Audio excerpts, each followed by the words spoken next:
Joinit Online. Takže čauky mňauky poslucháči, toto je Joinit a máme tu dneska špeciálneho hostia, budeme to hovoriť po anglicky, budeme riadni gentlemani a týmto vítam Valentin. Hello Valentin, say hi to our listeners. And to my right side, I have the OG Joiner. Joiner, say hello to our listeners. Yes, hello. And again in the background. It was a very nice intro. You should probably also tell us about yourself, what your nick is. But we forgot about Drunkes. Drunkes, say hello. Oh, of course, Drunkes. Yeah, as always, recording, right? Always. The man behind the scenes. Yeah. Pulling strings. Again, if someone is cannot hear Drunkes, it's probably a problem with your premium subscription, and you need to renew it so you get his audio back, essentially. Hello, Valentin. How are you? Long time no see here, no here. Fine, thank you. I'm good. We haven't talked for a long time. I guess 1 year. More even, I'm not sure exactly, but it's probably because it's either that we are too let's say obsessed with the PCs and we don't have friends, or yes. or we have too many kids, or it could be also the case that we don't have time. Enough time. It's the first one. It's the first one where we have no friends and we just talk to the computers. Yes, we just stay all day inside. And that's it. Last time when we had this kind of setup, yes, we also had Drunkes, but he just hates us and he doesn't want to join and talk with us. Unfortunately, he had some family emergency, so our hearts go to him, and Okay. Otherwise, he would be here. So that's the only pardon I can give him, right? If something bad happens, otherwise, kid has birthday, I don't care. You have to be here. Yes. You are sick. No, you will be here. Yes, just call him from the toilet and it's okay. Yes. He always records from the toilet because that's where the best audio is, essentially. It's just the default. Yes. Yeah, this is exactly why I'm now located into the how is it called? Like a closet room, like a dressing room. So there's no window, nothing, but it's quiet. Yes. Yeah, and it's really the best place for an IT guy. No windows and no just sun one touches door. the skin. Yes. You get your vitamin D from the screen. Yes. Yeah. And best perhaps would be if in the same room you would have also a toilet. So maybe next year we can upgrade. Yes. Okay, so we have a lot of news to go through. Apparently, you no longer are a proud house owner, but you moved out, right? No. So I sold the one which we had, which was a vacation home, and we still have the flat, but we sold the vacation home. Yes, it was a bit of let's say headache because the state which it was in, it was a bit too crappy, and we didn't have the time to travel all day long. I see. Between the homes, let's say, and it wasn't making sense from a financial point of view. And how quick was the internet? Was that a deciding factor? For example, internet was too slow at the house? No, not at all. No, because of course I can't live without internet, and of course the family is also too obsessed getting access to Netflix, YouTube, and all of this. I did a setup using an LTE antenna. So there was a dish which was used for connecting a router to the LTE, and I was using a SIM card, and I was getting the maximum, which was on the plan, like 100 down, 50 up. So the latency was, of course, not, let's say, optimal, but it was much more than what we needed, so it was totally fine. Mhm. I was able to work from there. We were able to use all of us the internet without any issue. Mhm. It was working. Okay. Even IPTV was working, and the wireless itself. I had a kit from Google, this Nest Wi-Fi, and I think I had like Okay. five routers spread throughout the house, Mhm. and it was working pretty So much it was like a perfectly. mesh setup? It was a mesh setup. It was the one from Google. Works okay.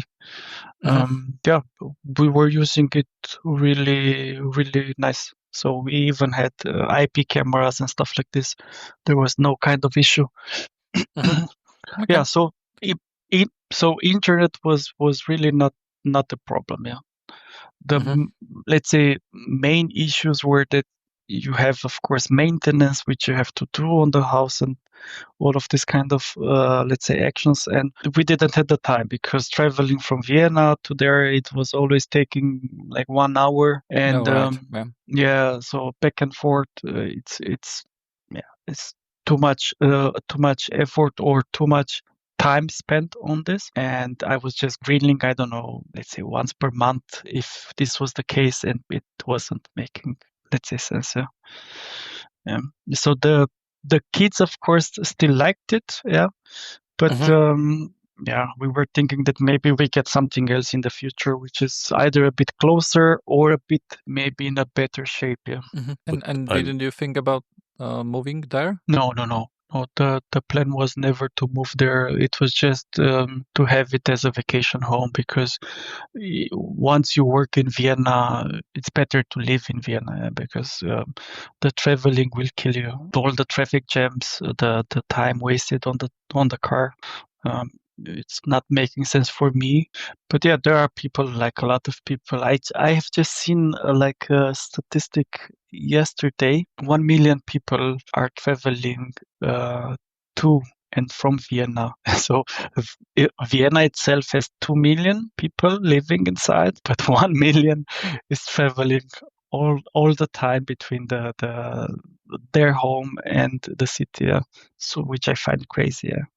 Like half I of the was one of them. population. Yes, sure, but you are, of course, like in a different case because you travel also outside of the country. Yeah, so it's a bit different. But one, like this 1 million, I believe they were like living in Austria but traveling to Vienna. I see. So Okay.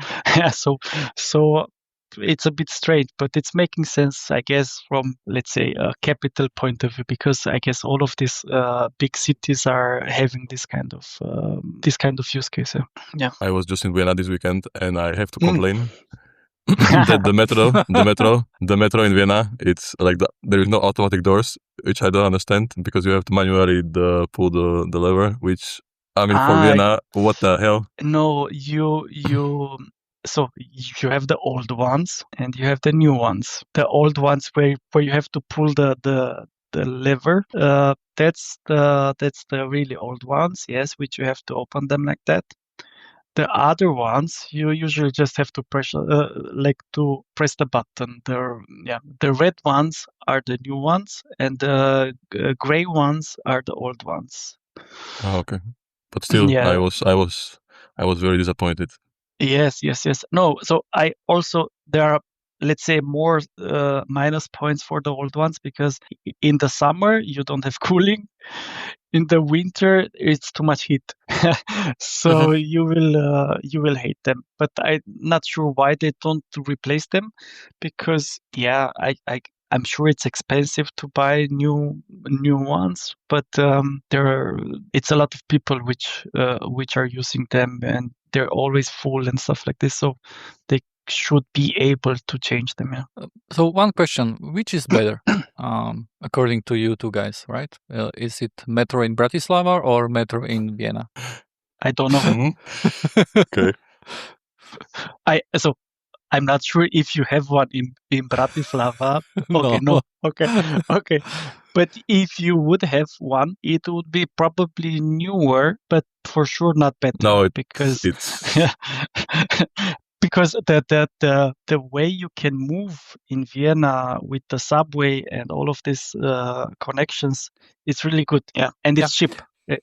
and it's quite cheap. It's like, well, now it's more expensive. They increased the price with something like 100 euros per year, but yeah, it's still cheap. If Yeah. if we were to build a metro, we would just build from Bratislava to Vienna. Probably, yes.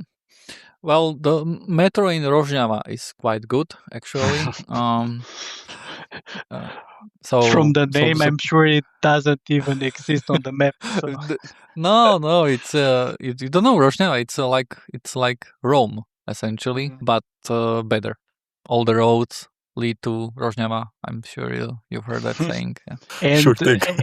yes, like all the Slovaks are living in Kice. Like it's the same kind of case, right? I don't know about that. Probably Drunkes could talk about that. Yeah. Anyway, let's talk about computers. So you had a plan to buy a new MacBook, right? And I was looking into it. Yeah. And you started talking about why you need so much, essentially, RAM, and if AI is any use case there. And instead of writing you the short answer, don't do it, I decided let's do a 1 hour podcast about it.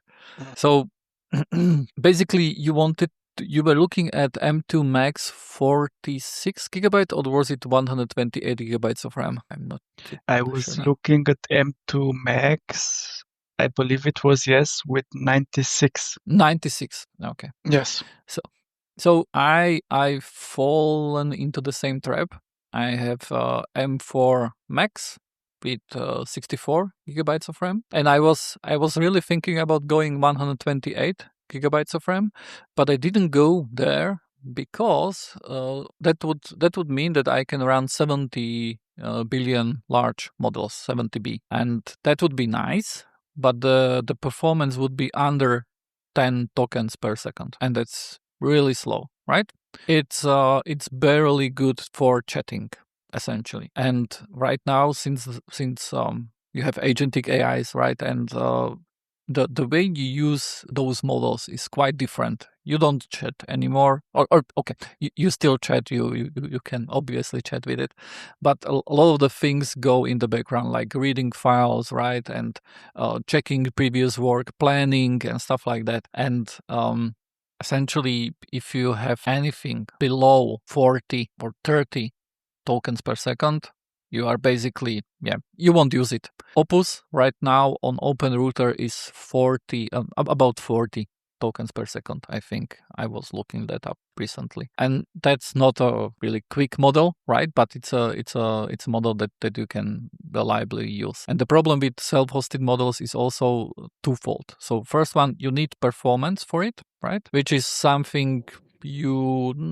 won't really get on a MacBook, because it's the inference is quite good, I would say, especially if you use MLX and stuff like that, the Apple stuff around it. But processing of prompts, for example, you have an input file input, right? He has to ingest that before he can answer, and that's like painfully slow. And the context sizes are also growing as the change of AI, as the usage of AI changes, we push more context into it, and that makes it, for example, on my M4 Max, essentially only some mix of expert local models are useful. GPT-OSS 20B right now it's Gwen 3.5 and 27B, and even though I have more RAM, I could essentially run larger model. I don't do it because of the speed, and then you have those really large models like Kimi or GLM, the really big ones, and you don't have enough RAM for that, and you cannot get enough RAM for that in a MacBook, right? So I have 16 gigabytes of RAM, so I don't have this problem. So I would like to be in your place. No, it's not really that much different place from someone who would have 32 gigabytes, for example, or 48. Mm-hmm.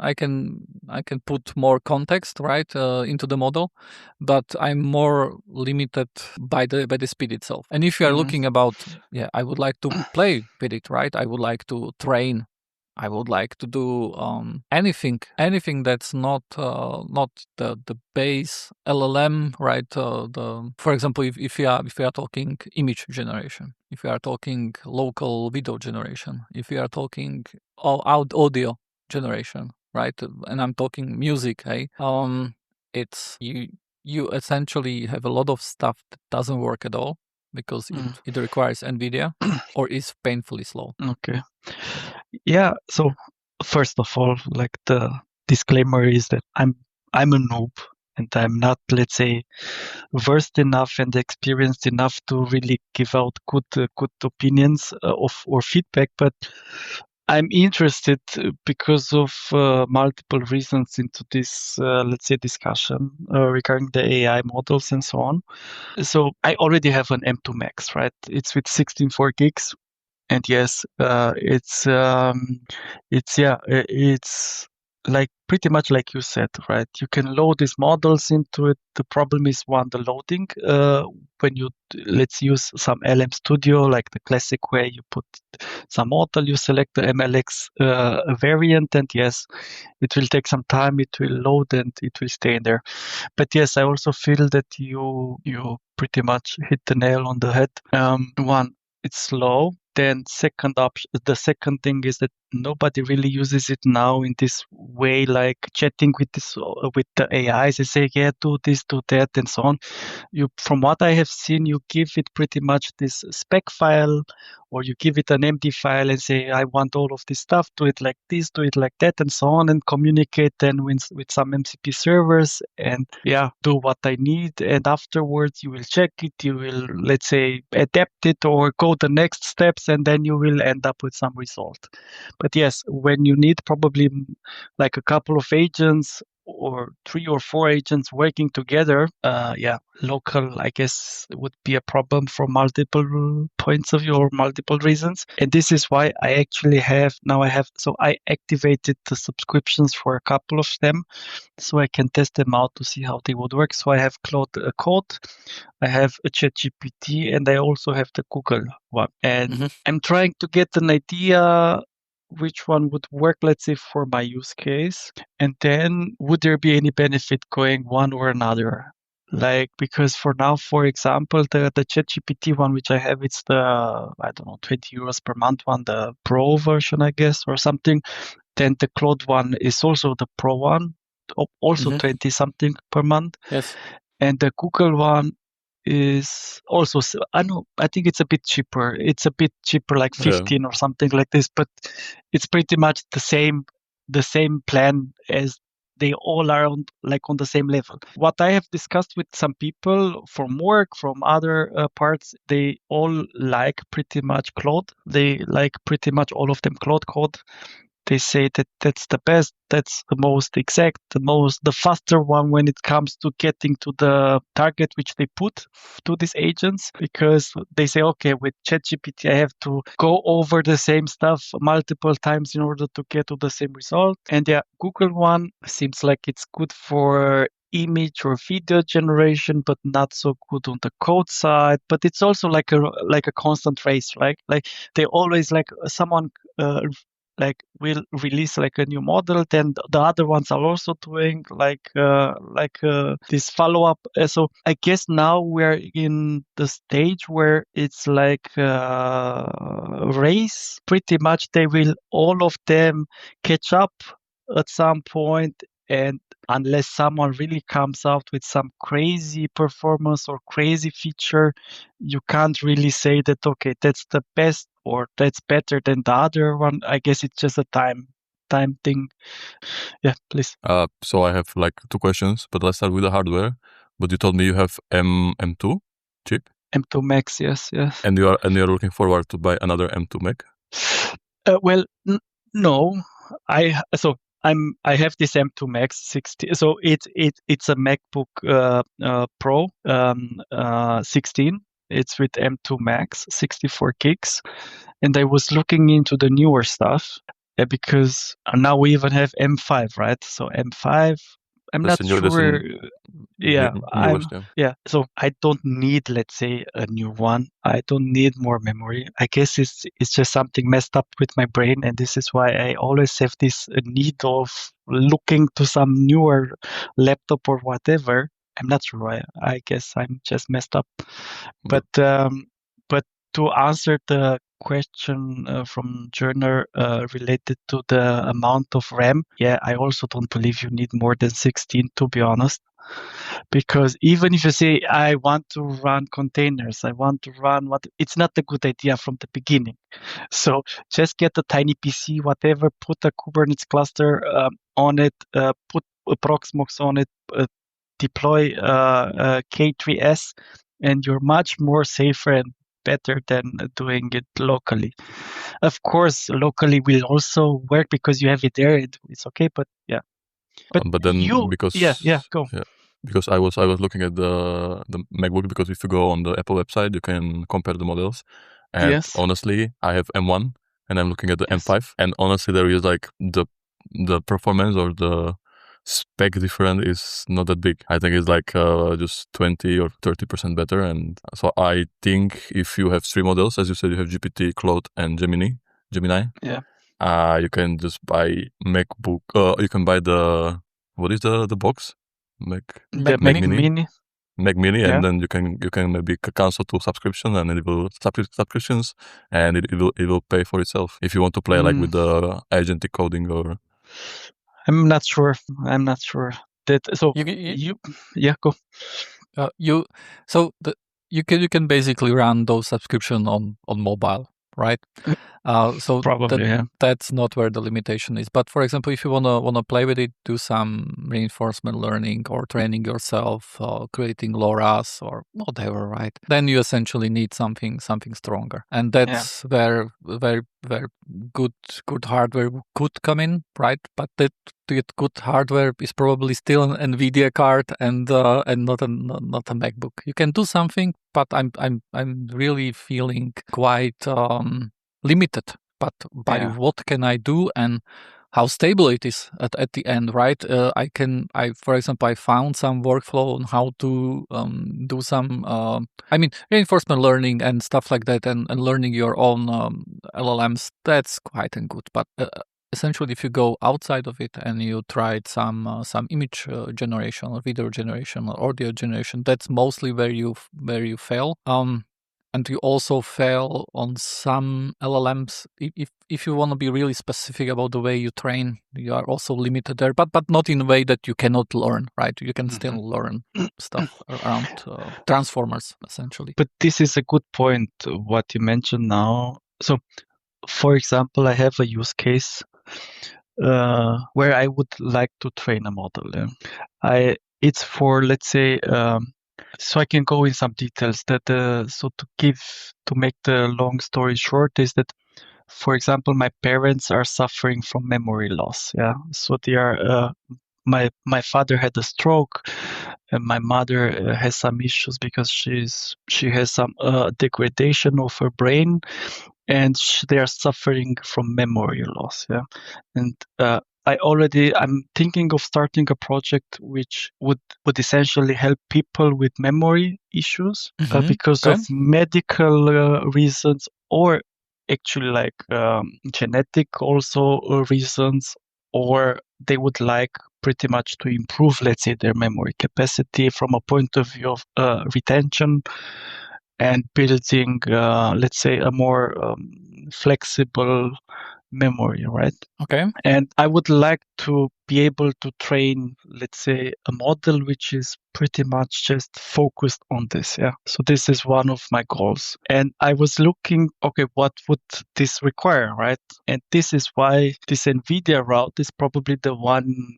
which you need, right?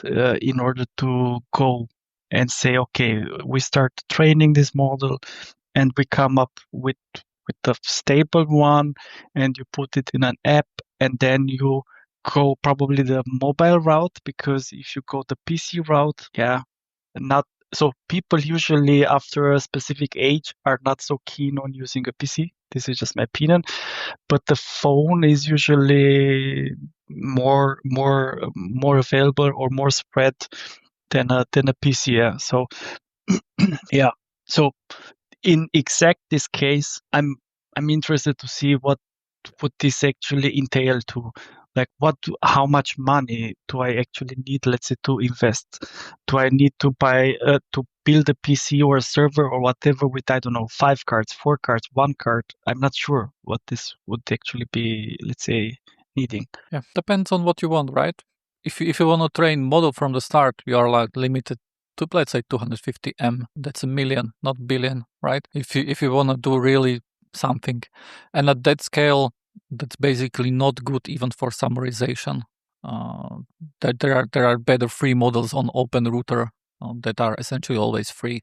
You could route through all them, and you would get something much better than you could essentially train from the start. And if you are talking about some fine tuning or reinforcement learning, that's something where you can do something, right, with the models that you have available, but depends on what exact use case you are, because I strongly suspect that anything that you could do with fine tuning or reinforcement learning, you would essentially get a better result if you would just use a generic model that's ChatGPT, that's Claude, Kimi, something like that, right? Yeah, but there's also the licensing stuff, right? Because so can you, let's say, use an open source model and then go next level and improve it, let's say, with specific information or specific habits or specific steps in order to help these people, and be, let's say, just focus on the memory issues? If yes, can you use it in the target which we have? Because if, let's say, this app, you build this, you build an app, you make it free, I don't know, you make it free until some level, because after that one it would probably cost you too much money to run it. So you make, I don't know, some sort of plan. You say, okay, it's €5 per month or per year or whatever, and you get access to, I don't know, unlimited time usage or whatever, right? Because I believe that from the beginning, if you start and say, okay, I want to make it free, it's for people, I want to help them and so on, but you will never be able to make it free like Google free, like Microsoft free, because they can afford to lose money. They don't care because they win money from the other angles, right?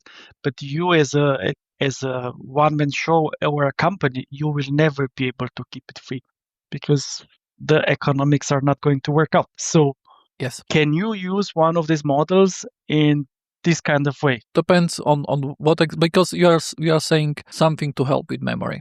What does it mean? Do you wanna? So if we are talking about elderly people with some cognitive disabilities, right, or memory issues, you probably want to have voice to text, right? Voice to text, and also let's say input from the people, like not only talking and say, okay, build me some scheduled today to train my memory on 2 words or 3 words, right? I'm talking about also input. So because the age range could be quite big, right? You could have people which are affected because of an accident. Let's say you had some sort of crash or you had some sort of fall, and you have some damage in your brain which actually impedes your memory capabilities. Or you could have people suffering from COVID-19, this long COVID, right? This long COVID stuff, which is also affecting your capacity to memorize stuff. Yeah. So it depends. You have the old people, like really old, which of course are not so keen or able to push buttons on the screen, and you have other ones which are, let's say, able and willing because they always use their phone. But yeah, you want to cover all of them pretty much. Yeah, voice input is a solved thing unless you are talking about Slovak or some language that's much smaller, right? Whisper and open source Whisper is really something that can give you in English. It's really great. You can do it on a mobile phone itself, so you don't incur any costs, right? Because it's not running on your servers. For German, I'm not sure. I would assume it's really good. Also, it wouldn't be too far behind English. and what would you imagine? For example, could I say to the model, "Hey, remember if I ask next time where I put the milk, tell me it's in the second fridge or. No. It's not like this. You would have to imagine yourself being, let's say, someone which struggles to remember stuff, right? Like remember, Okay. this can be on different scales, of course, like from forgetting where your keys are, like you said, right? Yes. I have that go. already. So yeah. Yes, I also suffer from memory issues. And it's mainly from the COVID stuff. After COVID, yeah, because I had COVID like 3 times or 4 times. And yes, afterwards, my memory went really down. Yes. Did you go to Wuhan or where did you get COVID I am 4 not times? sure which variant did I had, but it doesn't matter. No, we were just going around Vienna and doing the stuff we normally do. Blitz everything in the metro. Yes. In the trains and Yes. yeah. Yes. If he wants to ask someone something like what's the time right now or anything like that, he doesn't do it from a meter away. No, he goes in on you, right? Yes, like 5 centimeters. Like, can you tell me, close, please? What's the time? Yes, but this I also yes, go. No. I also have the memory issues, but they started before COVID. Okay. But yeah, so it's like, joking aside, this is something which is of course affecting, let's say, a large percentage of people.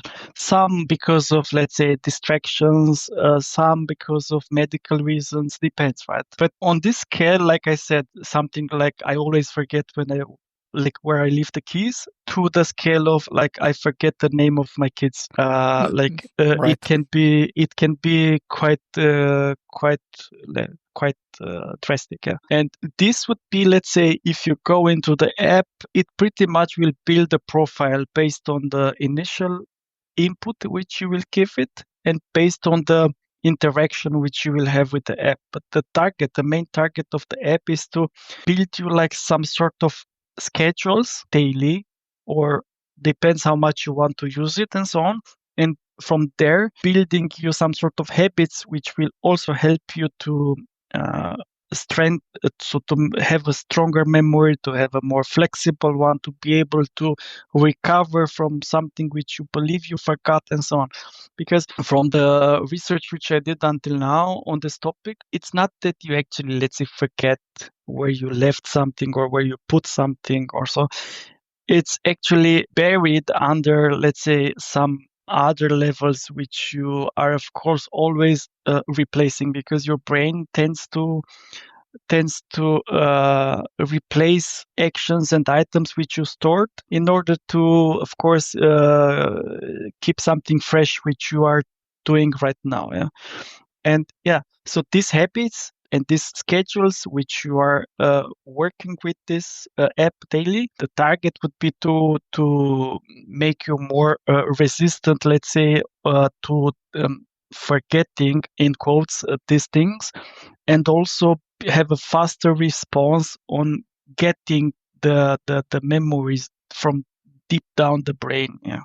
So this would be the target. Yeah. Okay. And just by the way, I think we lost Joiner. So I don't know. Sure. No. Okay.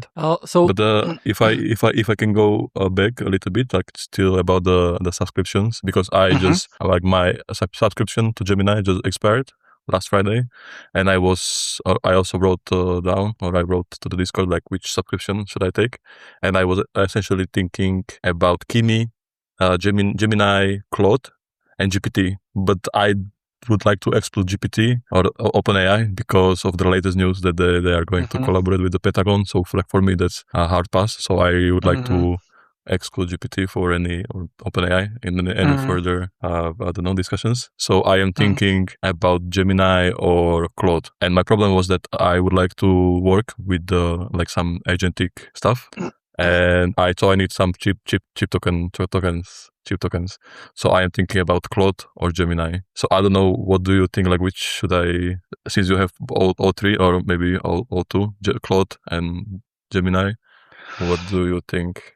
One thing here which Joiner already mentioned is this usage of open router, let's say.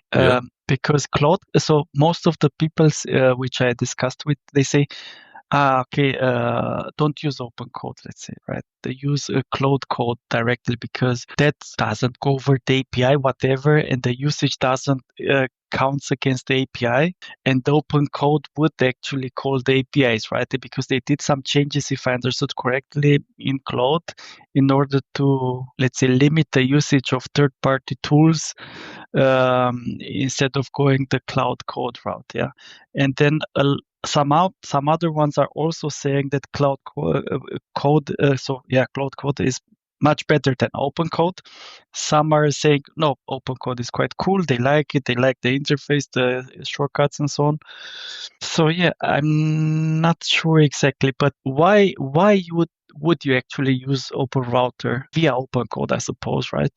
Instead of just using Cloud Code in this example. I don't know why. Always when I am podcasting, someone is calling me. No one ever calls me, but just when I need peace, did you hear the question? Idiot calls me. So did you heard what I said regarding this? Why would you use open code, let's say, instead of using Cloud Code? No, I don't know. That was the right moment.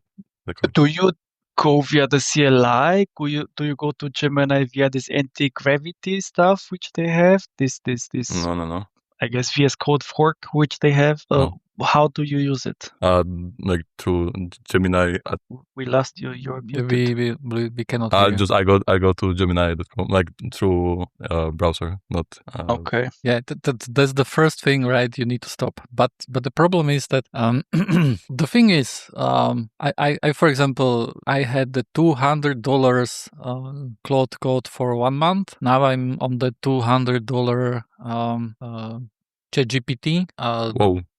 For this month, and next month I will probably do something else, right? So I just know the difference, and I have no limits on what I can do essentially. And what you said about open code and Claude is very much true. If you go, the thing is, before I always thought that the AIs and the LLMs will become a commodity, and it won't matter what at the end you use, because you can change the API endpoint, and hey, now this week I will use Claude, and this week I will use ChatGPT, and now I will use this Chinese model that's half the price and stuff like that. And it's turning out that those companies are much better at locking you down into their environment than I initially thought would be possible. So even, for example, right now, if you use Claude through API and you use OpenRouter and you use whatever else, you essentially, or you are a company that's building on top of Anthropic models, you are paying 30 times more for the API cost as if you would go to a route of the subscription. And that way you are essentially, you cannot deliver the value. You can still deliver the quality if you have, for example, better tooling, if you have better things than Anthropic does. The problem is that because of the price, they have all those users. Those users have more experiences. They create skills. Anthropic sees which skills are better, which deliver better things. So they have all the benefits, right? That you as a small guy or a smaller company don't have if you implement on top of them. And the same is true for ChatGPT. It's not as apparent. And for the other companies that are still acting like, the same price, API, subscription, come to us, it's only because they want to gain some traction, some part of the market, and then they will do essentially the same. And right now, for example, you think that it shouldn't matter, but a lot of people that use AI really like in a power user way are using Claude, and it makes a difference. Because, for example, I have Codex right now, and I'm using GPT 5.3 Codex.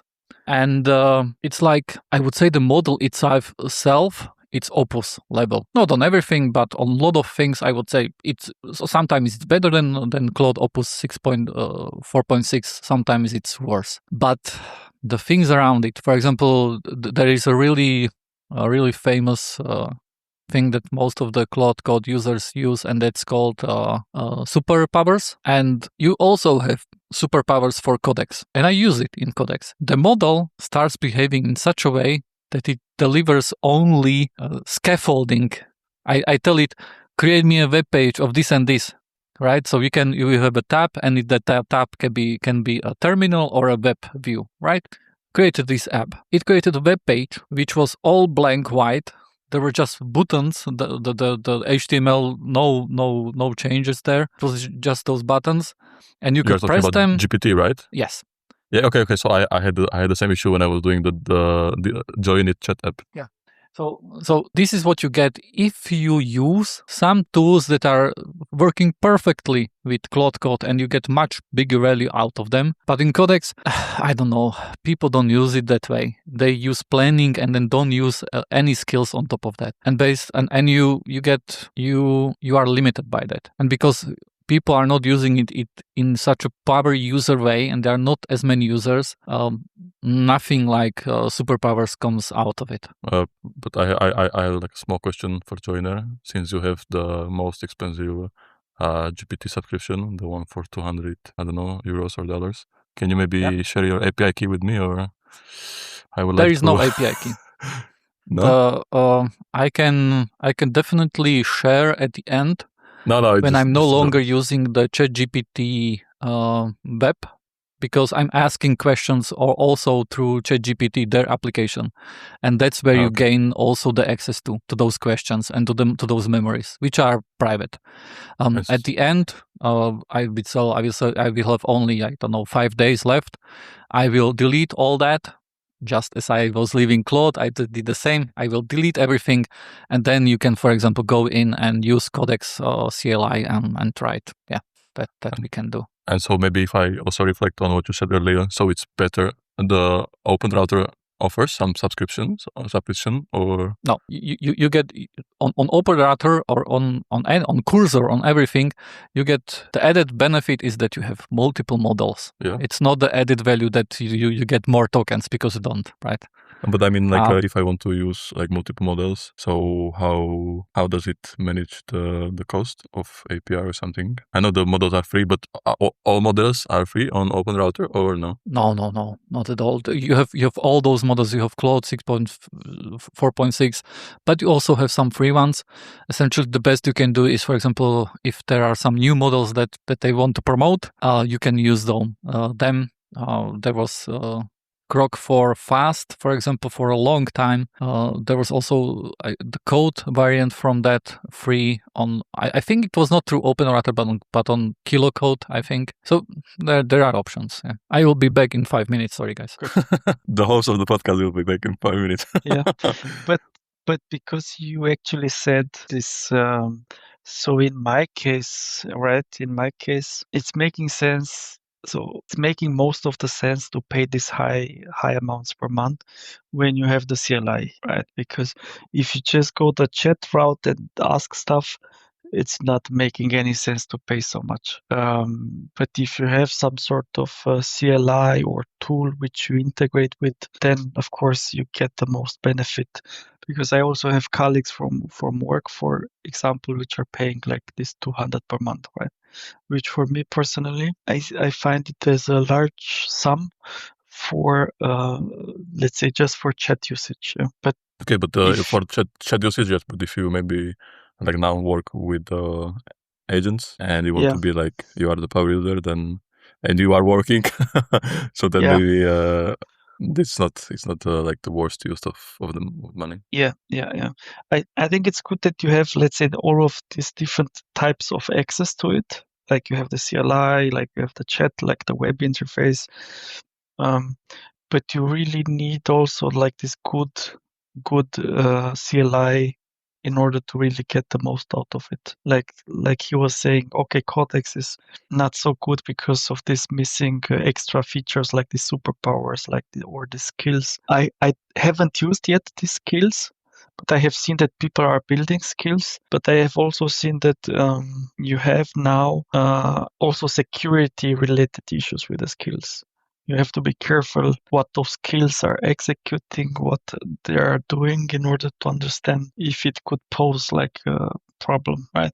Yeah. I mean, yeah. what I'm thinking about doing, I have like an old laptop, like 8-9 years old, and I want to completely like reset it, and I would like to have some subscription with that gives me cheap tokens, and like also with a good model, and I want to give it like full permissions for the laptop, and I would like to try to build some like agent army or something. But for that, I cannot do local model because the laptop is old. It wouldn't handle it. So that's why I was asking about the open router and about the subscriptions, that which one would be best for this. Yeah. So as I said, it depends what you want to do, right? But you, like in your case specifically, you said you're a developer. What do you develop in? Whatever. I have like a couple of ideas. I mean, at the moment, I would like to do the Joinit chat app. It is like self-hosted chat app, and then what I'm thinking, I have a couple of ideas. So you're talking about TypeScript, Node.js. What kind of languages and frameworks? What did we use? I would have to check on the GitHub. I already forgot what I developed. With vibe code, you don't care, right? It's something, right? It's in ADA. It's in ADA. If Jensen said that you just have to vibe it to fill it in order to make it work, if the NVIDIA CEO can say that, then it's all good. But I think like the name vibe coding is not accurate. I think because it loses all the seriousness about it. Like you just vibe coded you. So I think I am my agents code. I don't code. Mm-hmm. Okay.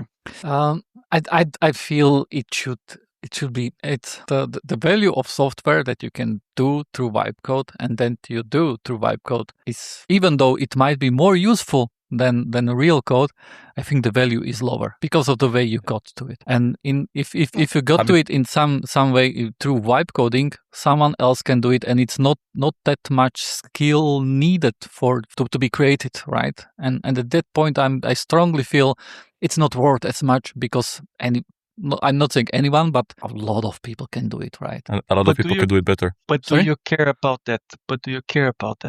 Like, do you just want, okay, then why? Because for me personally, what you said, it's making sense, totally making sense. Like, we appreciate or give value to items or to actions based on the effort which is required in order to, right? Because if I need, let's say, a house, and if I can build it on my own in 2 days, I will not pay, more than, 1,000 euros for it, right? But if a guy comes or a team of people comes and need 1 year to build it, and I see, or I can understand a bit the amount of effort, and I will say, okay, I will pay 10,000 for it, right? But at the same time, still cheap house, okay. Still cheap because I'm Slovakia. But still, if you want something, you need a CLI, right? You need like a CLI to give you the weather from Kitse every morning at 9 o'clock. And you can vibe code it in, 1 minute. And then you can pay me 10,000 euros to code it in 1 year. Would it make it for you? Like, you know that I will invest, let's say, this effort for real in 1 year, and I will give you a fancy package and a nice app, 1 million lines of code, but they will give you the same output pretty much as the one which you vibe coded in 1 minute. For you, would it make a difference? No, but that was not my point. My point was that, for example, if you vibe coded that thing, right? I'm saying it if it could be vibe coded, for example, in 1 week, right? And you created an app, and you will come to me and tell me, this is an awesome app. Look at it. Just see the features. I can sell it to you for some amount of money. And I will say you, oh, this was vibe coded. Cool. I will make it myself. I won't buy it. Your code has no value. Your power has no... Before you, if you were a coder, I could say, I could never have done it in a million years, right? You have those skills that you honed, that you went to a school, which was probably a huge mistake, right, Kubista? And you studied programming and you do all the stuff and you can program. That's something where I would need to get to your level. right? Which would take years, and I would have to create that app, and it's a large investment of money and everything. But you show me your app, and I would, me being me, I would immediately think, that's nice. I would really like this line to be a bit up, and I would go to you, can you make it up just for me? No, I have thousands, I have hundreds of users, and someone wants the line down and someone wants the line up. I like it more up. I think most of my users think that's best too, and I would say, okay, I don't care. I will vibe code it myself, and I will put the damn line, just one line before under that, and I will even take screenshots of your app, and during vibe coding I will say, okay, make it look like that. And at that point, the value that you can that your application has diminished greatly, right? And that was my point. If for example, if you do something and I view it and I say this cannot be vibe coded yet, right? Yet might be the important word there, but it cannot be vibe coded. Then it has value, because I cannot do it. I cannot do it better. I have two solutions for this problem. So either I don't tell you I vibe coded it, or what if I develop application? I put like a ton of effort into the development of the application, and then even after that you say that I can vibe code it.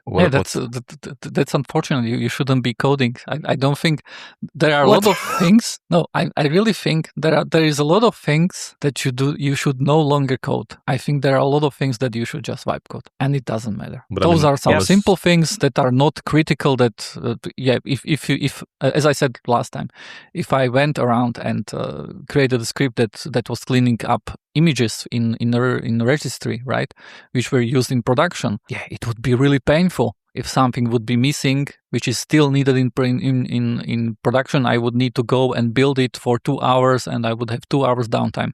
I will code it myself, right? That's something that's critical. I will probably still use AI to do it, but I will not vibe code it. But there are things, I will happily vibe code, and I think not doing it in the vibe code way is just it's first, it's waste of time, but it also might be a hobby. If you like doing it, do it, right? Code it. I like coding myself. I no longer do it because there is vibe coding, right? It's no longer fun for me. But as a hobby, go for it. You see, this is why I believe at the end of the day, it's like it's always like a point of view thing, or like a perspective, right? Like you said, I like coding. I will do it because I like it. This is a fun activity for me, and it's making sense. But at the same time, it kind of spoiled, let's say, the fun, or took the fun out of it, because you say, okay, now everyone can do it. I can do it like in 1 minute compared to 10 hours. It's not making sense. But for me personally, it depends what you want to achieve, what the target, or what the end goal is. Like, because we spend hours and hours on writing Ansible playbooks, for example, or scripts, when in reality you don't care. You just want to reach the target of deploying something on 20 servers, 1 million servers, whatever. And if you can trust it, let's say that it will do the action which you need on all of those items, it's fine. You don't need to spend 2 days on testing and retesting and changing a small string in order to see if it will run now or not. And at the same time, it's also like a beginner and expert level thing. Like you say, okay, I can vibe code it like you vibe code it in 1 week. I will do it in 1 week or 2 weeks, and that's it. But in reality, I don't believe it's going to be like this, because people underestimate also the effort which is necessary, the energy which they need to put into something. Because I also did I have seen some of the videos, and I will say, okay, well, I can vibe code it, right? And then I started doing it, and I realized that, okay, wait, it's a bit more effort. Oh, okay, I have to be careful how I word this. I have to be careful how I write the descriptions. Oh, okay, I have a MD file now. Oh, wait, I also can connect some MCP servers. Oh, okay, now I can define skills. What's a skill? There are so many levels and layers, and it will just get more complex with time. It's not like you can say, okay, I found a Twitter now I will vibe code Twitter like in 1-2 weeks, and it will be great, and I can sell it, right? No, There, you cannot there vibe will code be it. Yeah. yes, there will be cases where you can vibe code. It will be to some maturity level, to some level, let's say, to something which you have seen. But at the end of the time, it's also an energy input which you have to put in to make it work. Like, and you also need some sort of access to maybe to some hardware, maybe to some subscription. Maybe you can vibe code, let's say, something which you said, okay, you're coming here to sell me this app, which I can vibe code, right? But maybe you will need a 200 euros per month subscription to Cloud or something for 6 months, maybe. And you say, oh, I don't have this money, I don't want to invest it, whatever. So I don't believe people will be really so at the beginning they're really like overestimating their capabilities and their capacity on doing something. But at the same time, I don't believe it will happen that much as we overestimate now. Yeah? Because let's say, Mhm. one last point. If a guy, if you say, I want to build here a wall, okay? And you say, I can do it in 1 week, but I will call a guy, right? He comes and does it in 3 hours, right? And you say, oh, that was nothing, right? I can do it then in 2 days. But when you start to actually do it, you realize that, oh, wait, it will actually take me 1 month because I underestimated the effort, the skill, the labor, the tools, there's much more, but you don't see all of those levels or layers because you're not experienced enough, let's say, in that thing. Yeah. So I consider myself being really expert vibe coder, Coder. vibe developer, right? Yes. Okay. I know most of the stuff. I have much wider knowledge than I would say most of the people that I looked up on YouTube or at the where I was on training, right? So I would say there is some amount of expertise that you need. There is some amount of money subscription wise that you need. But the subscription, right?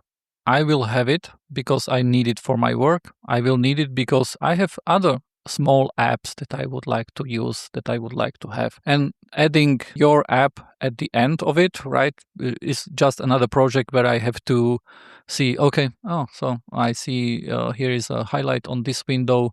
I have 7 windows open, 7 projects, right? And I see, okay, here it's asking something. I need to do some manual test that I will do, or tell it to just run the Chrome MCP and do it yourself, whatever, right? And the value of the software, right? If for example, right now, if you look at Reddit and if you check the pages that are about self-hosting, the self-host subreddit, for example, or if you, for example, go on some Reddit that's some subreddit that specializes in piracy of videos, or in those radar sonar things, right? You will see a huge flood of vibe coded stuff, and that vibe coded stuff has very little value.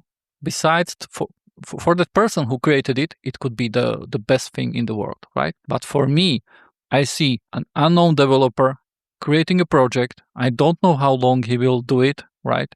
I don't know what everything is in the code, right? There might be features that I don't want. There might be security issues because he didn't run the second pass for security stuff, right? For example, or Edisar in the plan, it told him, yeah, we will just do it this way. We will use no salts, and yeah, we will not use LT because I had problems with it and I used something else, right? Just Opus stuff. Yeah, and at that point, I'm looking at it, and the age of personal software has already started for people like me, which pay for that subscription because they need it, and they need some software because they are really opinionated, right? They know what they want.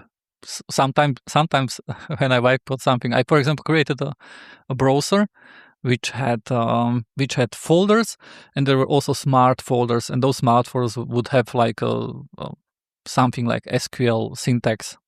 So it was really like emails right? But instead of emails, you had pages, right? And that was something that I really wanted. And once I made it, I found that I don't want it, right? It's not good. But it's I think I already forgot what I wanted to talk about. But pipe coding is really fun. That's what you should take away from it. The major barrier of entry is right now price, right?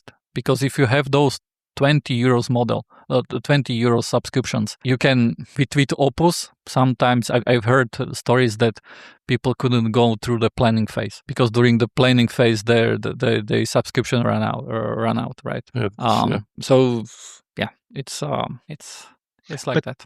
okay, so but if I understood you correctly, pretty much. So this is slop, right? Because this is one of these Yes. terms which Yes. is used. This is slop, and you generate pretty much garbage, which is It doesn't have to be useless. garbage.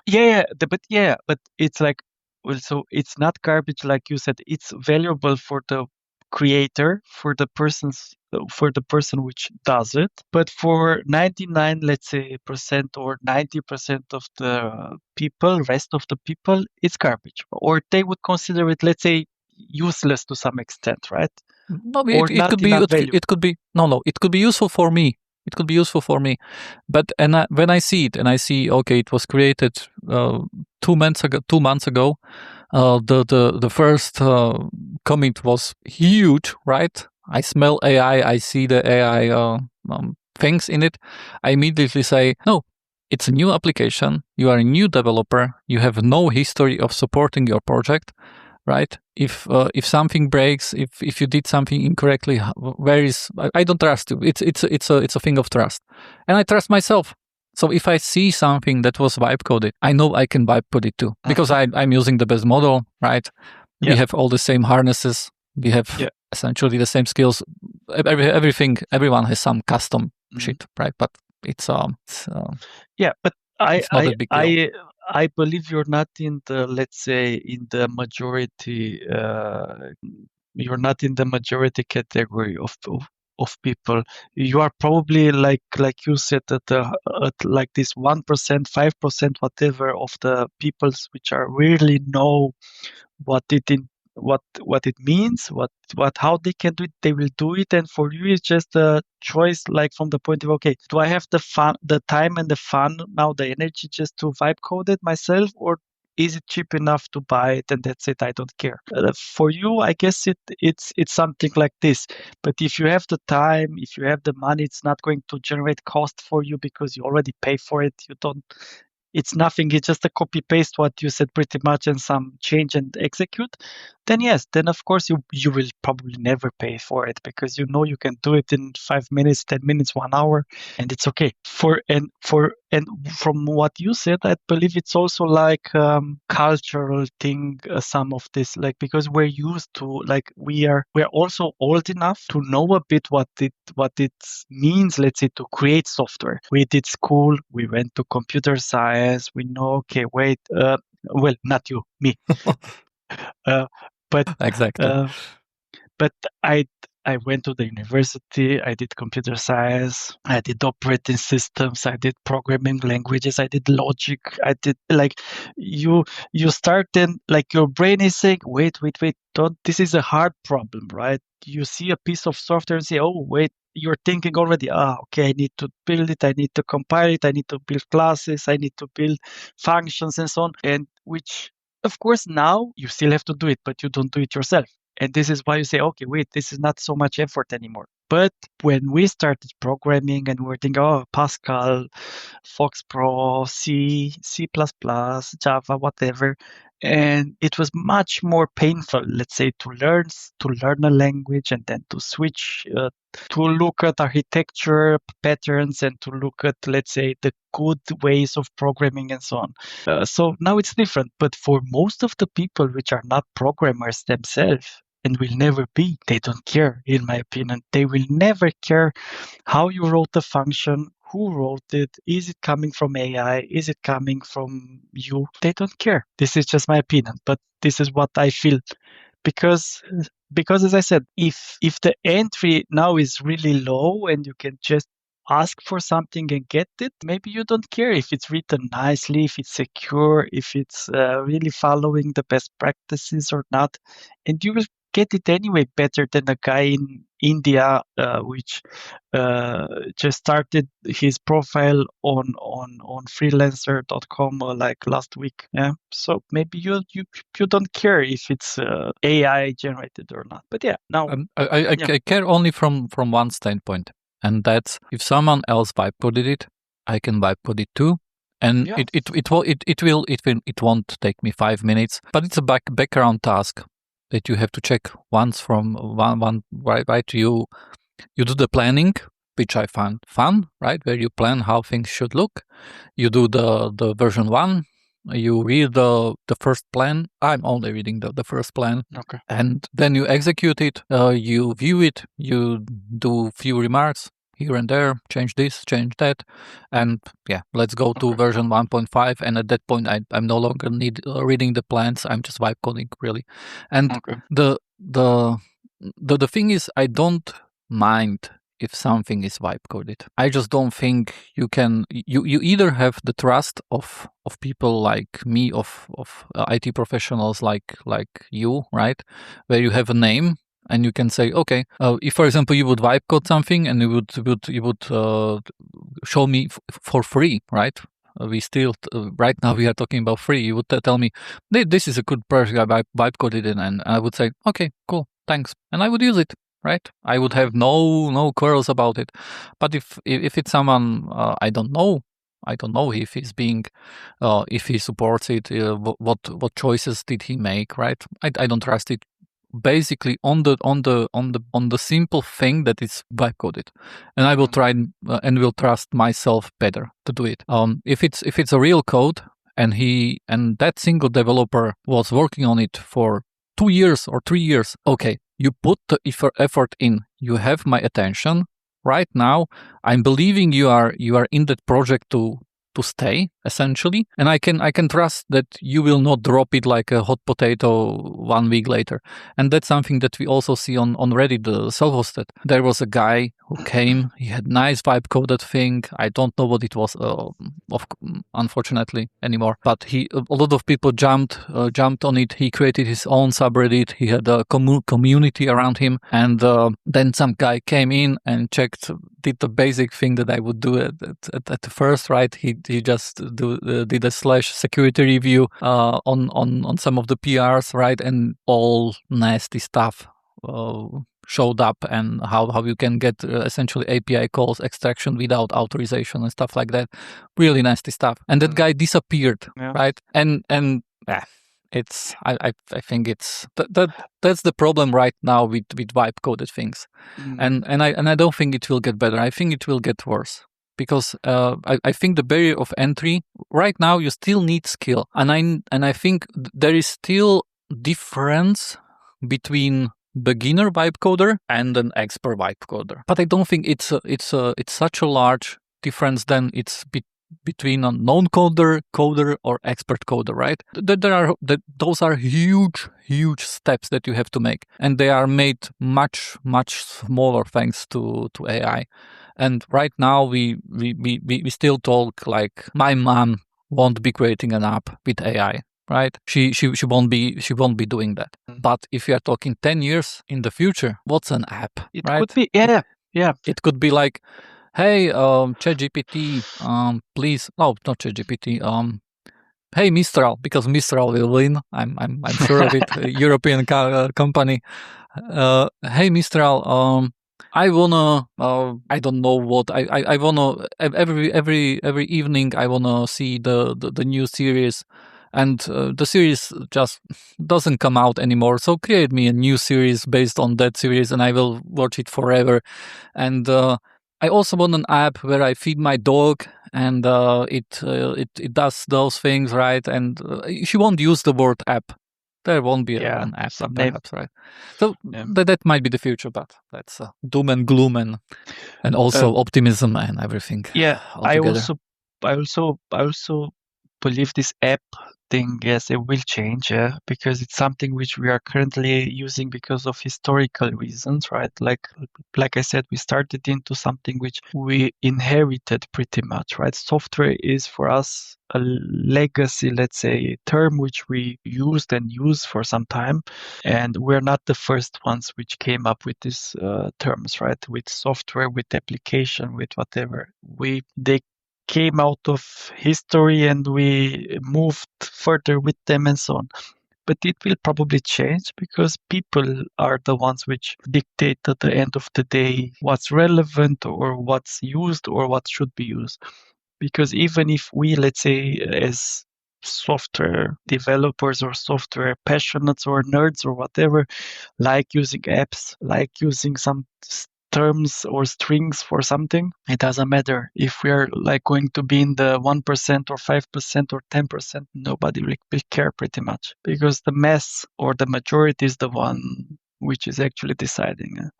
And this is why like people are always looking, is this the year of the Linux desktop, right? And it was 0 point something and it was 1 and it was 2, now it's 5 point something, right? But it's still not the year of the Linux desktop. It will be the year of the Linux desktop when it's going to be probably 60%, 70%, 80, 90%, right?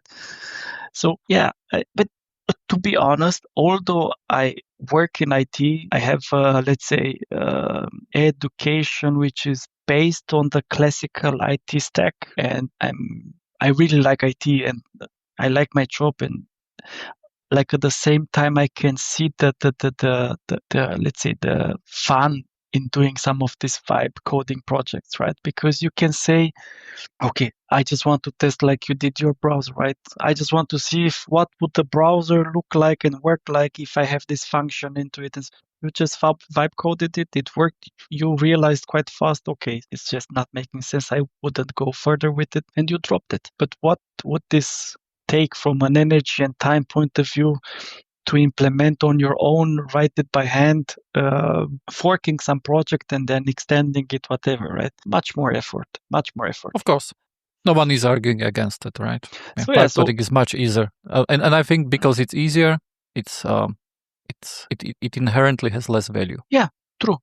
But this means also a much cheaper entry point of view, because you pay for the subscription, I don't know, 200, you will be able to do, I don't know, one project per month, let's say, full project, which is really cheap, because if you would pay for someone or do it on your own, the effort and the money required are much different. Yeah. So for 200 euros, I'm doing like a lot of projects. I don't have a count, but there is a lot of folders, and I'm not hitting anywhere near the limit. Wow. And I'm using agents of teams that work at the same time, right? So they go to they burn much more tokens, right? But okay. It's really, I wouldn't say it's unlimited. Because once you start doing, like, for example, I want to do security audit of this network every day, right? And at that point, if you have multiple things like that, you start seeing the percentage rise. Okay, it's higher. But as a single person, you basically, for 200 euros, you basically never hit the limit. And even with Claude, 100 euro, it's still Claude Max 100 euro plan. I still think you will hit the limit not that often. So we moved from software as a service, like, because 2 weeks ago it was the news that it's dead, and so now we've moved from software as a service to function as a service or model as a service. So all the subscription will move from I don't know what to the LLM providers. So humans are terrible about predicting stuff, how it ends up, right? And I'm not telling you I'm different. I made a lot of mistakes in the past, and they're on the internet thanks to the podcast, right? But still, right now, if you are talking 10 years, it's hard for me to imagine that things are going to change, and I think you would need to be blind or really close your eyes really strongly to not see that happening. That things are changing, they are changing fast. and the how they can change is also dramatic. We are talking web can essentially really change the internet itself, because a lot of people and their only entry will be their ChatGPT subscription. They won't go to Google, they won't search for pages, they won't search for cooking recipes, they won't search for news, they won't search for stuff. There are still things that are not catched by LLMs right now. Some of them I'm working on, right? So for example, you can have this one. I will now give you my $1 million idea. You can have this one window into the internet through LLM, and you can have it to some extent right now. If you don't go and watch movies, series, YouTube, and stuff like that, video is still something that's not being done that well, and audio I would say is better, but it's not that present. You can do it with tools, right? And it's really easy, but it's not through that LLM. It's not integrated yet. But for example, if I want to know what other people think, that's where I need to go to the internet, or I will need to ask the LLM, okay, what's the idea about this on Reddit, right? And it can go there, but it probably will get limited sooner or later. Right now, for example, on YouTube, you have a really difficult time to getting stuff off of YouTube, because they are blocking LLMs right and left. I implemented something a week ago, and for my Discord bot, and it's already gone because they blocked it. And there are services like that which are really hardcore, and they will go after you and they will break your stuff. I think that change is coming, and that software the small software, I think, is already dead. It just doesn't know about it. That there is influx of new software which is so large on self-hosted Reddit that they said, okay, from now AI vibe coded stuff only on Friday, and they have to limit it. And if you see how people react, it's not just this is AI, therefore it's shit, right? No, this is just too much. There are too many things, and there will be too much software as it is now. It's too much music, for example, right? And still you have trouble finding something good, and it will be too much software, and you will still have trouble finding something that you like. But at least someone like me can still create it, and I think that really big change is coming, and I'm afraid for my job. Honestly, I'm really afraid, and I don't really have a plan on what to do. I should have become a dentist. Damn. For sure.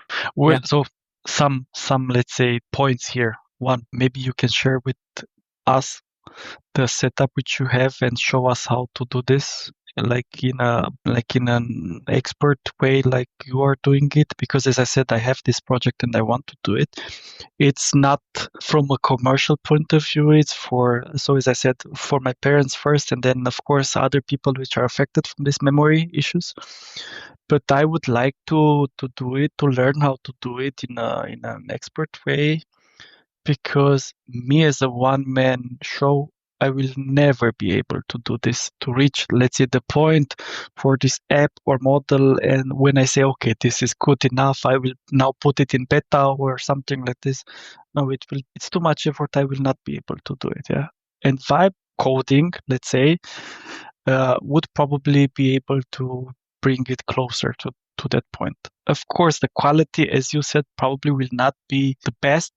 But I believe we have an advantage here, because we have the classical knowledge, let's say, classical view on the tech stack, on the architecture stack, and you can combine. And of course, probably the end result will be better than a simple, let's say, guy vibe coding in one evening, and that's it. Maybe. And then, I agree that the industry is changing. We have been working in IT for some time. I'm not sure how long you have been, but for me it's 20 years, I suppose, more than 20 years. So I'm not saying that jobs are not affected or my job is not in danger. It could be, it will be probably, changing for sure at some point in the future. And it has changed actually. We actually started using, we, for example, are using the Claude model via OpenAI services in Azure.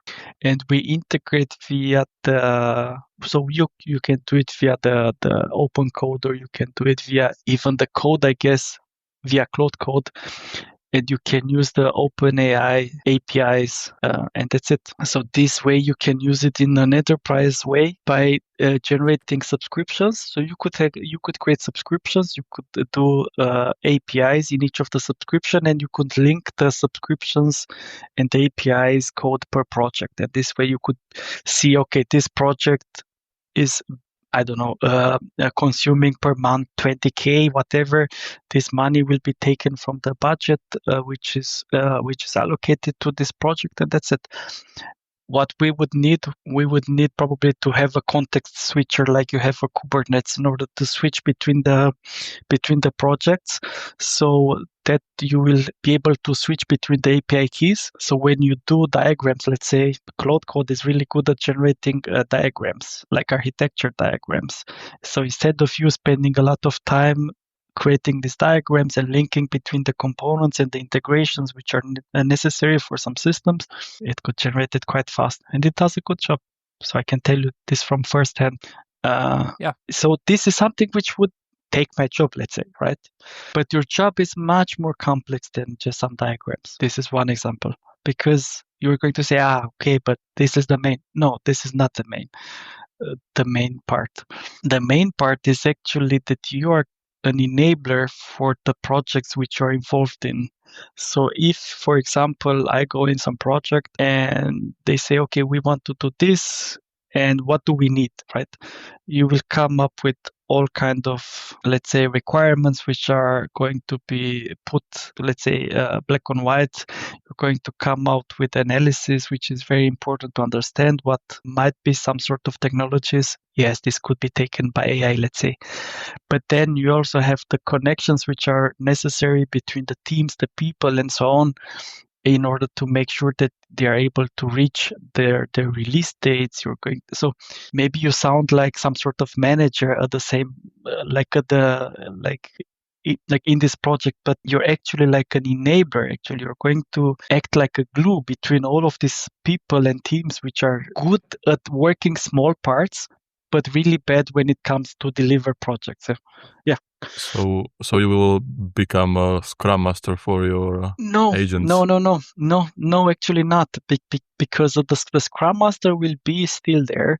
The Scrum Master is actually the one which is trying to make transparent the work which is done by these teams. You're actually going to know all of the people, all of the systems, all of the platforms, and then you're going to be able to, let's say, enable the project or the other people which need some component from all of this, in order to make sure that at the end of the deadline, you will be able to deliver something. And for now, at this point in time, a Claude or Chat GPT or something else is not able to do it now.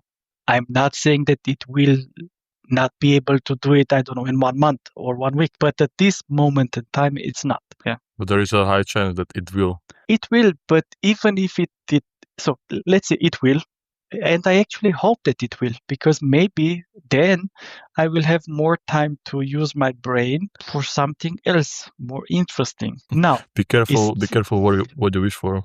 Yeah. It still remains, of course, the question of how do you get paid, or what do you get paid for? But this is also like a political question, right? And in my experience, until now at least, there is no technical solution to a political problem. So if you say, okay, AI will take my job, it's okay. So I'm not going to oppose it or whatever. I say, no, AI is shit, whatever. But it will be someone else's problem, and mine, of course, to figure out how do I continue to be able to live, to have some sort of standard of living, to be able to feed myself, my kids, and so on, right? So if, let's say, AI would come and take all of the IT jobs in the future, you will have a mass of people which are unemployable, and then you will have to come up with options like, I don't know, do you do you train them? Do you retrain them in order to work something else? Is that even doable? Or do you put them on some sort of minimum income, whatever, and you just give them free money because they need to live? You can't kill them, or whatever else, whatever kind of options do you have? And this is, of course, one of these political questions. Austria is really famous, let's say, for having this social approach to people and let's say society. So you have a lot of programs which were designed, let's say, to have equality between the people and so on. I'm not saying I'm for or against it, but it's of course not always working as it was designed. Yeah. Slovakia is known for not having this approach, so we have the. That depends, right? Depends on what you compare it to. If you compare it to, for example, I don't know, Nigeria, then we are really, really good successful about taking care of the lower social classes. But I think I don't want to get overly political here, but we still live in a capital world. Yeah. And capitalism forces will. I'm not if. Let's, for example, say 50 years in the future, right? And I think my idea of 50 years in the future is much rosier than is some point between that, where the AI hits, where the number of people that are affected is small enough that it doesn't need a global solution, but it's still large enough that you cannot do it via the standard stuff that you do the normal with lower social classes, right? And at that point, I think that if it happens, right, I don't know. I'm speculating way more than I ever did. I don't know, but at that point, it probably will be really bad. At least from what I can imagine. And from the technical point, right? There, you for example said enablement. I think you would be really hard pressed to tell me one thing that you can do, and which couldn't be a skill for Claude or for ChatGPT. I think where it starts getting into the trouble is where you cannot name something, or it's a complex thing of multiple, because my thing is not just going in and writing Ansible scripts and running them. My thing is not just going in Kubernetes and running that, right? My scope is much larger. I'm doing a lot of stuff that I couldn't name, but for example, which the AI probably wouldn't do. But the other point of that coin is that everyone feels he's like, not everyone, but a lot of people think that there is this delusion that they are way more important than they are for the business itself. I'm not saying about how important you are to the team, to something, right? But for the business itself, once you start being in a not startup, not small company, but a middle-sized company, when you are there, you can think you are irreplaceable, and many people thought that, and were fired, and the business went on. The part that we're taking care of, it was much worse. People were complaining, whatever, right? Business went on, and I think it's the same way with AI. But right now, the major stumbling point of why, for example, the adoption of AI is difficult. It requires change of how we think about things. First part, for example, when I was doing training for people in my company regarding AI, the first part I did was, let's install its GSD, right? It's a workflow for Cloud Code and also for Open Code. Let's install GSD. But the first part I did was open the GitHub page, and you have 3 commands that you have to run to get it running on your computer, right? But that thinking is already something that you should keep track of, because much more AI native thinking. I'm sorry that I'm using such buzzwords, but the AI thinking here is, no, don't install that. Go to your Cloud Code or to your Open Code or Codex or whatever you use, and right there, install GSD and press enter and let it take care of it, right? And nobody from our, I don't know, we don't think like that because it's not, we are used to 20 years of going in, reading at least the basic stuff on how to install it. Okay, it's just a Docker Compose, right? You just threw npm commands, right? I just added a config here, but yeah, I think that's because we come with some legacy, right? Yeah. We come with some baggage, and this is why old habits die hard. And this is why we also have this need of understanding what's happening behind the scene. And this is the main difference between us, let's say, and like my mother, which will not care what's happening behind the scene, what commands are executed, what Docker is actually running, which pod, how many, and so on and so on. She doesn't care the limits which are set on the pod. She doesn't care if she runs out of memory, whatever, right? You understand what happens or some part of it, right? You know, okay, there's a Docker Compose. I start the services. These are the exposed ports. These are the limits. Okay, these are the load balancer in front. This is an API. You know what happens, let's say, behind it. But the difference is, do you care or you don't? If you don't care, then yes, you just go and say, Claude, install this, and that's it. And that's the native way because it's actually making sense. If you really have this tool which is enabling you to do whatever, then why would I need to do some stuff manual, right? And this is why we have some package which we will probably never be able to shed off because it's just the way we were raised. We have got used to this, and it's hard to change habits. It's hard. It's also hard to build habits, but it's also hard to change them. And but from my job, because you said, okay, name something which you couldn't be put into some skill. I'm sure it could be, let's say, so you could probably cover 99% of them. But the main question and the most important one, I believe, is who is going to work with this AI? Because if it's people which are working with AI, then you will probably never be able to change me, or not 100%. But if you have AI working with AI or AI working with people, then of course it's a totally different discussion. Because if you say, okay, it's a big difference. Because if you say, I have people, and let's say you change the architect with some AI system, right? Mm-hmm. People are always going to be able to work better with other people than with AI, because you will always need some sort of input into that AI, which is conforming to something. You have some rule set, you have some sort of structure, you will have some sort of limits, which people will probably be the ones which they reach and they say, okay, this is taking too much energy, too much time, it's too stupid, it's not understanding me, I'm not able to get what I need out of it, and so on. This will be the case, not because the AI is limited, probably because the people are limited. But when you say, okay, I have an AI and then I want it to interact with another AI which is doing the architect role, let's say, then it's okay.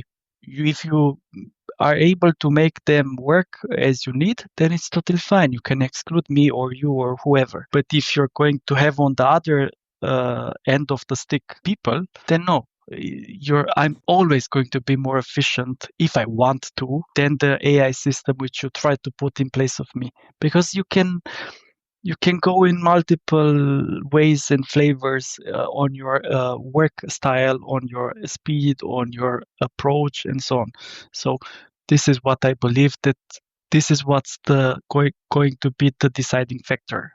Do you have people or do you have AIs or systems which are interacting with each other? But sometimes I would even choose to interact.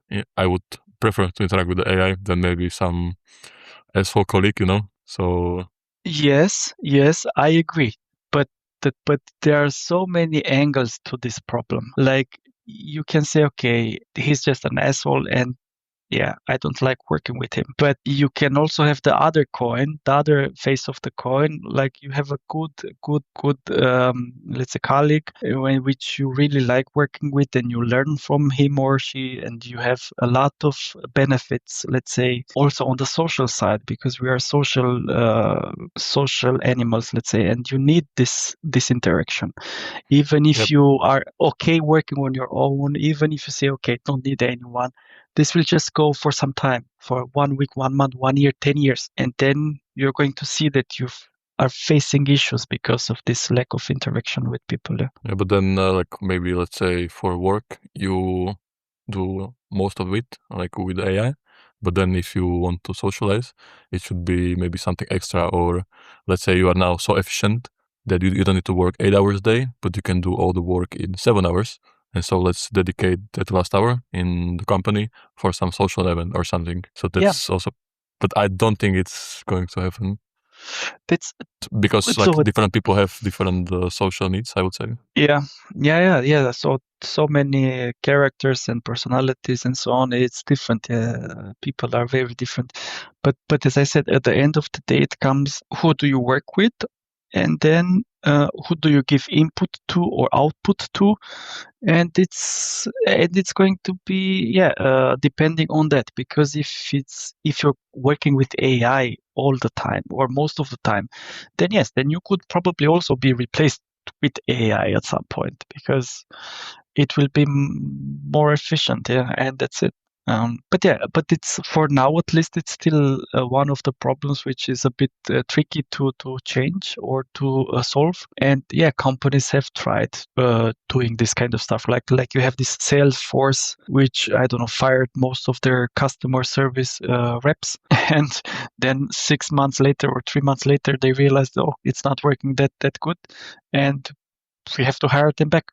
And because when you call a number, for example a support line, and you hear this like a robot or something, like an answering machine, you realize you know instantly, okay, wait, I'm not talking to a real person.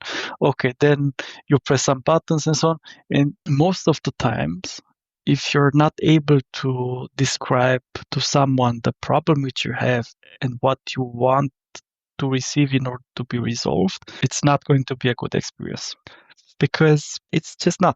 It's not. Let's say now you are working with your app, and like, do you feel the need that let's say you are doing well, you get some clients, you get some first users, you get some like revenue, and so do you think you need, or you have some feel that you will need to hire some people, that maybe that, or you feel that there is so much work that you need to hire some people instead of like training some AI or trying some agent or something?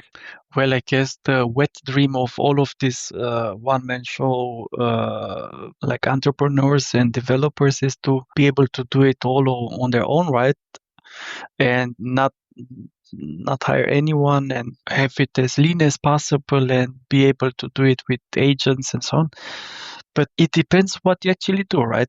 Because if you have, let's say, a product or software, whatever, which is not needing any kind of interaction with let's say, with people from a point of view of calls or images or whatever, then you might be able to get away with only you or with a small number of people. But just keep in mind the fact that when you interact with such of this with software like this, like with Google or Facebook, if you have an issue, and if you ever tried contacting Google or Facebook, it's awful.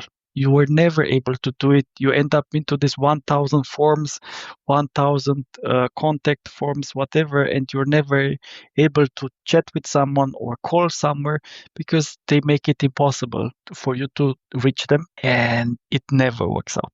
It never works out. Yeah, also from my experience, if the customer relation or customer support is automated, and as soon as I see the bot, I honestly I can see the some need for this, that maybe a lot of queries, a lot of questions get repeated, so maybe there is a need for the automation.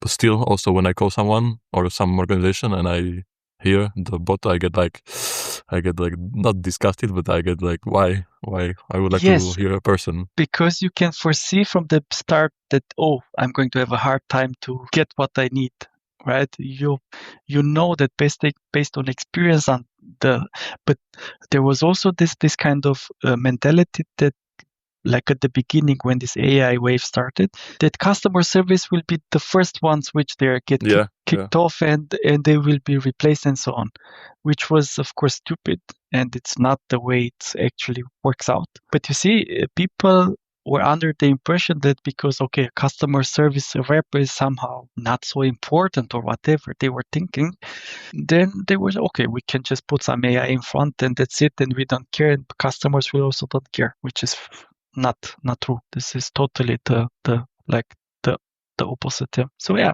I still believe that if you need people, then you will need people. If you don't have to work with people, you can put some AI and that's it. But then it can be that it will be like all the traffic or maybe all the payments or all the interaction will be done through agents. So maybe Yeah. it Yeah. is the future. Yeah, it might be. And to be honest, I believe there will be also a lot of benefits from this. You don't need, let's say, someone to be touching all of these items or actions. But yeah, some of them are making sense, some of them not. And yeah, we shall see what the future brings. Yeah. I think most of the mistakes here happen because people want to go, the bright-eyed manager that wants to make a name in his company, and he says, okay, we replace this whole team with AI, Yeah. right? And that's a drastic approach that's obviously it's too soon, it's not going to work.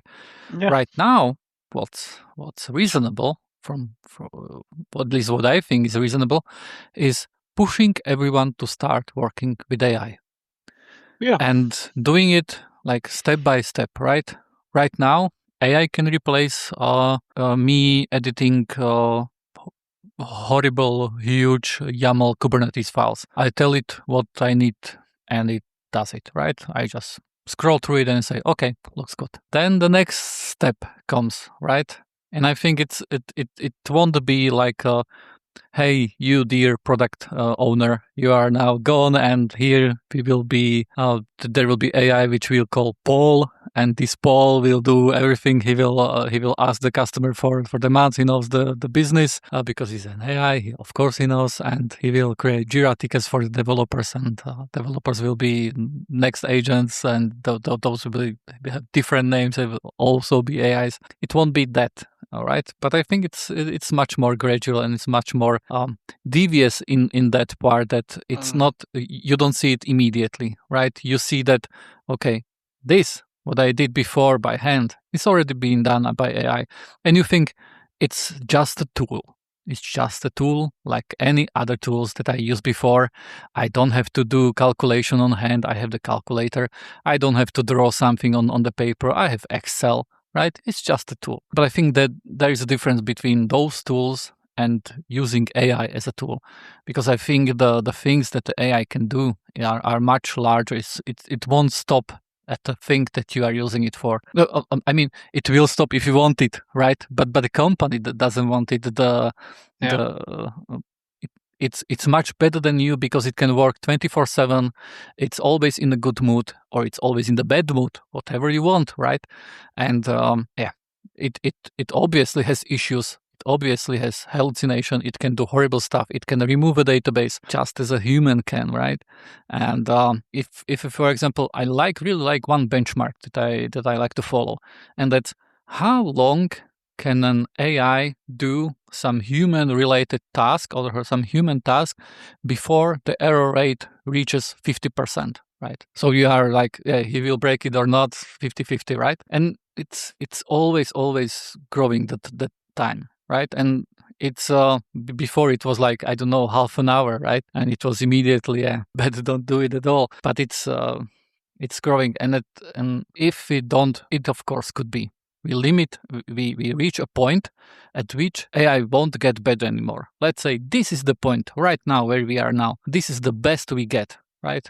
There will be side grades, stuff like that there will be no more upgrades. You still are looking at the huge workforce displacement, at least in my opinion. And it's not because right now AI is not used everywhere where it could be used because it's too dumb or it cannot do that.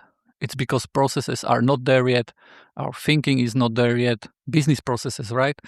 All this stuff was built for humans, not for AIs. And you can see it from really small companies that are one people jobs that are essentially doing agentic stuff, right? And the employees, like there is a software called Gastown, And they can use stuff like this to essentially create skeleton companies with only them, when some really optimistic people are not even the CEOs of their own companies, right? They are one point below that. AI is the CEO, right? And yeah, I'm really pessimistic about that stuff, and I'm really afraid about my job and what I will do in 10 years. I'm not afraid that I won't have a job. I think that the value of my job will diminish to such a point that my salary will be much lower, right? If I will be employable at all, and that's something that I'm really afraid of. Maybe it's not 10 years, maybe it's 15 years, but I plan to live more than 15 years still. So, But I guess it's also like this saying, like boiling the frog, right? Like maybe we don't realize how bad it is going to get or how much better it's going to get, but at the same time, although it's going to be, let's say, affecting us, like, or replacing us, like, at the same time, does it mean that it's going to be worse for the topic of, let's say, IT, or for the topic of software? Like, is this going to be better for the greater goal of having IT and having software, or is it going to be worse? Because that's what maybe matters, right? Because if it's going to be replacing all of us and it's going to be really good for the whole IT field, then maybe it's okay. Why not? Maybe it's okay. Now, of course, as I said, I totally understand losing the job part, because I would also be affected and so on. But then someone, I say lightly, someone will have to come up with some plan or some ideas what we could all do and what we could all work. If I can like make a joke, like, I see you guys are worrying that you are going to lose your job, and I don't have any job, so So you're happy, actually. So you're actually happy. Yeah. you are ahead. You are already ahead. I am behind, but I am actually ahead. So you're the future. These new guys, I am a trendsetter. Valentin, it's they are stealing our thunder. They are too ahead. Yes. No, but if I can also, like, I don't know how long this podcast is going to be. It's already 2 hours. I think it's the longest podcast in Joinit history, and I have like something to do in 15 minutes. But if I can like say something that people say that Warren Buffett is the oracle of Omaha in investing. So I think Jensen Huang would be some oracle in AI stuff, because what he said in one interview, that you should be asking as a developer 2 questions. And one is, how can you make AI better at your job? And also, how can you use AI to be better at your job? So there will be maybe like two ways to, how can you make AI to make you better at your job? Yeah. So it would be maybe like 2 ways. Well, I guess these smart guys are always coming up with these cool phrases, which of course makes everyone else just hate them more. And they sound smart for the shareholders, because they make them a lot of money anyway. They can say whatever shit they want. But for you, like, exactly, you said you have no job. Did you ever had a job? Yeah. Okay. This sounds like I am homeless or something. No. I just finished like a university, and I had a couple of interviews, and I have one interview in 15 minutes. So that's why Okay. Then good luck for the interview. Yeah, and yeah. Second is, don't worry about this AI for now. Worry about the interview, and have the idea in mind that if they called you, they either just want to call you so they can make the head count, to count the people, or probably the other reason, they are probably interested in knowing you and probably hire you. Yeah. So don't worry about us 2 old geezers, because we are anyway too old, let's say, to follow from the professional point of view now, because our past is not relevant in this, let's say, new times. But I wouldn't worry about losing or not having a job for now, because But, you especially you're going to probably work on something much more interesting than we did. Yeah. Because if I can leak some information, this is the job because I applied to multiple. I had a few interviews, and this opportunity has got something like forward deployed engineer. So what they are going to do is you are going to work on customer facing solutions, and what it seems that you will be just talking with the customers, and you will see how can you deploy some agents or some I don't know, some AI system to help the customer. So this is what I like. This is what I think is the future, and this is what I would also like to do. So it will not be a lot of code. It will be maybe just doing some API, some integration, and some agent deployment. Okay. Yeah. So as I said, worry about, let's say, what you will work on, and less worry about, let's say, losing the job. At this point in time, you don't care anyway about, let's say, losing the job, because you will want actually to lose the job after some time or move on your own. That would be the best, and it's okay. It's totally fine. Yeah. So, big boss, I guess you will take us out. Yeah. I will take you behind the barn and the okay. pub, and show us when you have time this setup, because I need it actually. So I want to start using it. Yeah. The trouble is I already had something planned because I was asked about that a lot, but I was planning to do it in Slovak. You said you know Slovak, so is that okay? I will just chat GPT it, and it's going to be okay. That's great. Okay. But okay. But you don't need to do it as maybe as a video if it's not really needed. You can give me some Git repo, and I will take care of it. Yeah. We can definitely have some work. How do we call it in the Discord? What is the work? I don't know how we call it. Some work sessions. But some work sessions or something like that. No, I don't know. I just made it up. We never did it on Discord anyway. So we can do something like that, but there will definitely be something in the podcast itself, like from the zero to hero, and the general overview. And zero to joiner, Kubista to joiner. No. From zero to Kubista, because he will be the new AI in the new company. In 15 minutes, he will be the head of AI. Okay. One last advice: ask for as much as possible money from the start, because you will never get a chance to get more in the future. So keep this in mind. Okay. With the current trouble of getting money, just don't ask for money at all. Just say, pay I just me want Bitcoin. Could I pay you a little bit? I can send you 100 euros. I don't have much more every month. Yeah, true. Okay, guys. See you I really have to go. See ya. Bye. Me too. See you. Bye-bye.